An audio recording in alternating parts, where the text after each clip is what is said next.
के वर्ड्स क्या हैं? The state of Gujarat acted in complicity with the convicts. तो मेरा डिमांड ये है कि नरेंद्र मोदी की सरकार बिल्किस बानो से माफ़ी मांगे, उनको अपोलोजाइज करे।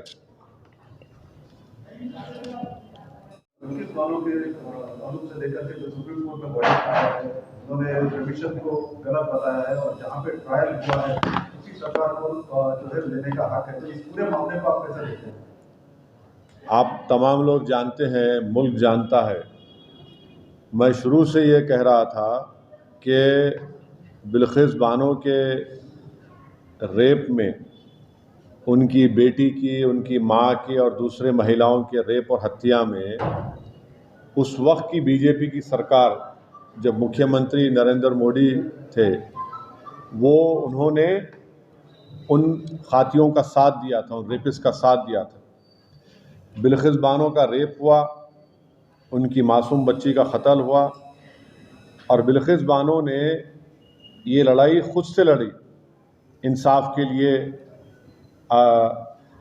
अपने इंसाफ के लिए।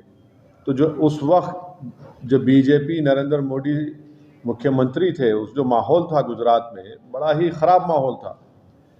तो इसीलिए इस ट्रायल को महाराष्ट्र में शिफ्ट किया गया।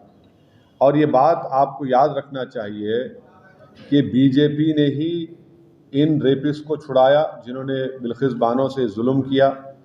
बीजेपी के लोगों ने उनके गलों में गुलाब का हार डाला और इससे बीजेपी की महिलाओं के लिए जो लड़ाई है, जो इंसाफ की बात करती है, वो बीजेपी एक्सपोज हो जाती है।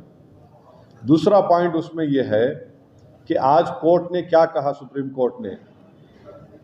कोर्ट ने कहा the state of Gujarat acted in complicit with the convicts, यानी स्टेट ऑफ गुजरात खुद इन रेपिस्ट के साथ कॉम्प्लिसिट थी। बुनियादी बात ये बेसिकली ये है कि गुजरात में बीजेपी की सरकार रेपिस्ट की मदद करने का काम कर रही थी और ये बात आप भी जानते हैं कि उसमें बीजेपी के दो एमएलएज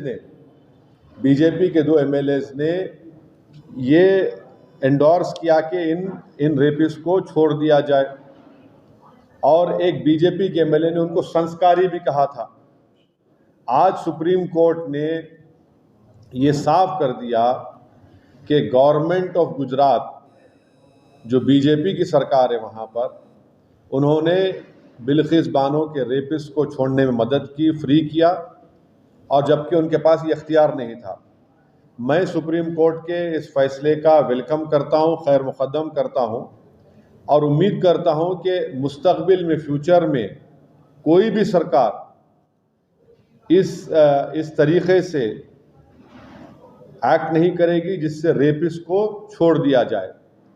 रेपिस्ट जो होते हैं महिलाओं के, उनको ये मालूम होना चाहिए कि उनके पास कोई इम्यूनिटी नहीं है, और अगर कोई रेपिस्ट ये समझ लेगा कि मेरे पास एक रूलिंग पार्टी का आइडियोलॉजी का मैं मानने वाला हूं तो मुझे सरकार छोड़ देगी, वो उनको ये समझ जाना चाहिए कि पॉलिटिकल आइडियोलॉजी से आपको नहीं छूट मिलेगी।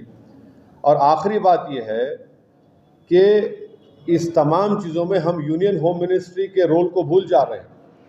यूनियन होम मिनिस्ट्री के आज जो वज़ीर हैं जनाब अमित शाह, उन्होंने अप्रूवल दिया था इनका रिमिशन और प्रीमेच्योर रिलीज़ के लिए, और एक जुलाई 11, 2022 का लेटर है यूनियन होम मिनिस्ट्री का।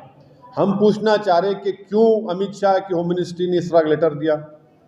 तो इससे बात साफ जाहिर होती है कि नरेंद्र मोदी जो नारी शक्ति की बात करते हैं, ये सिर्फ जुमलेबाजी है, और इन्होंने यहाँ पर बिल्किस बानो के रेपिस्ट को छोड़ने का जो काम किया, इससे एक्सपोज होते हैं। अब बताइए, बुलडोज़र कहाँ चला गया, ठोक देंगी पॉलिसी कहाँ चले गई?